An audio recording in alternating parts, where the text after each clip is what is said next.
For the last few months, Bose has been releasing innovative but weird products like their new sleep buds, which are supposed to help you sleep better, and their Bose Soundwear companion speaker, which is a $300 speaker you wear around your neck. I mean, yeah, it sounds good, but it's a tough sell because it's a $300 speaker you wear around your neck. But today we're going to break down Bose's portable speaker lineup, which I feel is also a little weird. We have the Bose Soundlink Micro, the Soundlink Color 2, the Soundlink Revolve, and the Soundlink Revolve Plus. First off, I just want to start off by saying that the Bose Soundlink Mini 2 isn't here because it looks like Bose is phasing it out. If you go over to their site, the Mini 2 isn't a part of any of the promotional materials, and if you try to buy one, it says that it's unavailable. And the Soundlink Mini 2 is nowhere to be found on other big box retailer site. But let's talk money. The Bose Soundlink Micro currently retails for $99. The Soundlink Color 2 retails for $129. The Soundlink Revolve retails for $199. And the Soundlink Revolve Plus retails for a whopping $299. If you want to pick either of these speakers up, I'll have links in the description below. And if you use the links, it really helps out the channel. I suggest you check them out because the Micro sometimes goes on sale, so you might get lucky. And also, check out the new merch shelf down below. Unlike Sony's or JBL's portable speaker lineup, which all share a distinct design language across the board, Bose's speaker lineup is split right down the middle. The Soundlink Micro and Color 2 both have silicone covered bodies, which make them very rugged if you plan on taking them on the go with you. Whereas the Soundlink Revolve and Revolve Plus both have exposed aluminum bodies, which are very elegant, but they can easily get scratched or dented if you were to travel with them on a regular basis. But both the Revolve and Revolve Plus carry an IPX4 certification, so a little splash of water shouldn't be a problem, whereas the Soundlink Micro carries an IPX7 certification. So combined with its silicone body, the Soundlink Micro is definitely the most rugged speaker in Bose's lineup so far. But now let's talk about ports. The Soundlink Color 2, Revolve, and Revolve Plus all charge via a micro USB port, and they all have an aux jack for wired listening. But interestingly enough, the Soundlink Micro doesn't have an aux jack. But like I've said in past videos, I feel speakers this small not having an aux jack isn't a big deal. But the Revolve and Revolve Plus both have a universal screw mount on the bottom, so you can attach them to a tripod if you needed to. And you'll also notice 4 dots here, which are the contact points for the optional charging cradle. Now, when it comes to battery lives, I feel all of these speakers have respectable battery lives for their small size. The Color 2, Revolve, and Revolve Plus should have no problem lasting you at least one whole straight day of listening on a single charge. Except for the Soundlink Micro. I've always really liked the Micro because it sounds very impressive for its small size. But unfortunately, its battery life isn't the best. Bose advertises 6 hours of playback time, but with real-world listening, I usually end up averaging just 3 hours of playback time. And I feel Bose drastically needs to improve the Micro's battery life. The carrying strap on the back of the Micro makes it an amazing little speaker to take with you on the go because you can easily attach it to your backpack or bike frame. But its short battery life renders it to a useless hockey puck a few hours later. Okay, now let's talk about speaker setups because they're also pretty different. The Soundlink Micro has a single transducer and dual passive radiator all housed underneath the perforated portion of the speaker. And like I just said, the Micro sounds very impressive for its size. The Color 2 is kind of like a bigger version of the Micro. You have slightly larger dual transducers and a dual passive radiator up top. And both the Micro and the Color 2 are very directional speakers. Whereas the Revolve and Revolve Plus are 360-degree speakers. Both of these speakers share the same setups, except the Plus is slightly larger. There's a single downward firing transducer which shoots sound into an acoustic deflector, which evenly spreads out your music. And towards the top of the speaker, there's also dual passive radiators. And personally, one of my favorite things about the Revolve speakers is that if you look at them at the right angle when they're playing music, you can see the internals at work. What does perfect even mean? Is there even such a thing? Ooh.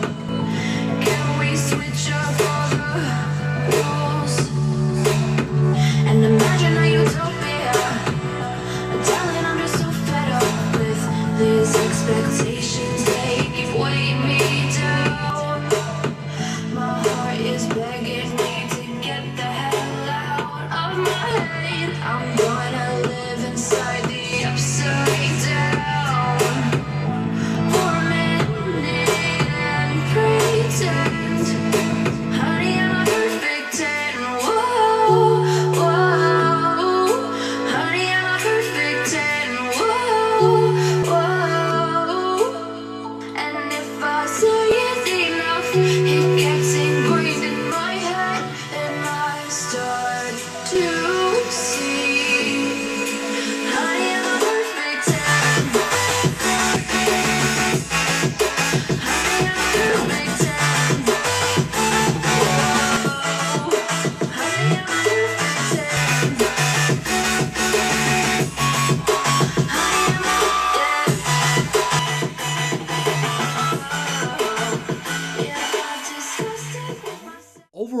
Bose's speaker lineup puts an emphasis on vocals over everything else, but there is still a good amount of bass. Like I've mentioned multiple times already, I like the Soundlink Micro because it sounds very impressive for its size.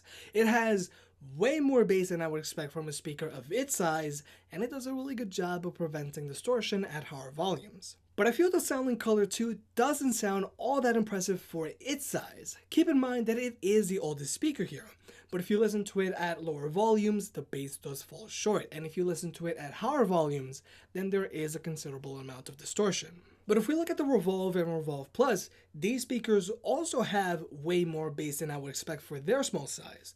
The Revolve and Revolve Plus both sound the same, but the Plus model manages to get louder and there is overall more bass and the music does sound fuller on the Plus. But even though both of these Revolve speakers do get pretty loud, they also suffer from a considerable amount of distortion at higher volumes. I feel these speakers sound decent all the way up to the 85% volume mark, and after that, they just start to sound way too bright. When it comes to Bluetooth connectivity, all of these speakers have solid connections that go through multiple walls, and I haven't really had any connection issues whatsoever.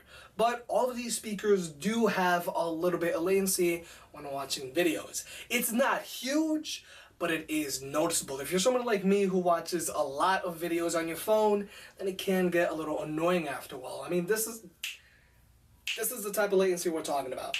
It's not huge, but it's there. But now let's talk about Bose's Connect app because it is very well built and it's pretty useful. My favorite thing about Bose's Connect app is that you can remotely turn on either of your speakers if you're in range. Not a lot of other speakers do this. Granted, it does drain your speaker's battery life, but I feel it's worth it. And straight from the app itself, you can pair up another speaker. And something that Bose allows you to do that other manufacturers don't, is that you can get left and right stereo mode going with two different model speakers. 90%. With Sony or JBL, in order to get left and right stereo mode to work, you need to have two of the same model speakers. You can't mix and match. Right.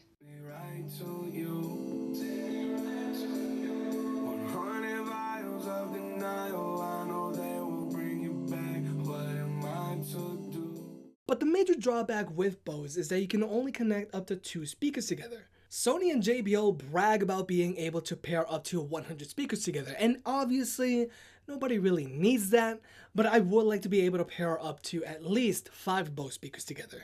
So overall, one half of Bose's portable speaker lineup is durable and rugged, whereas the other half is elegant and sophisticated.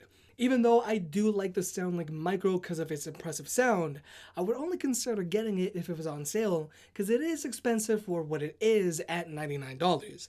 And personally, I'm not the biggest fan of the Soundlink Color 2. I think it'd be much better off with either the JBL Charge 3, Pulse 3, or the Sony XP31.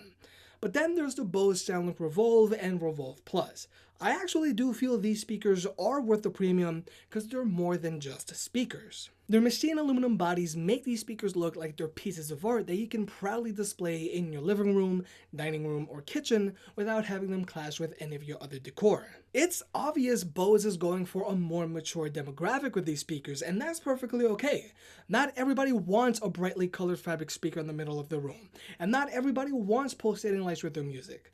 But given the Revolve and Revolve Plus performance, these aren't speakers you should pick up if you want wall-shaking bass or if you really want to jam out with them. These are speakers you should get if you want to have constant background music around the house that you're going to play at lower to moderate listening levels. I actually think Bose should split their current portable speaker lineup and have two distinct portable speaker lineups.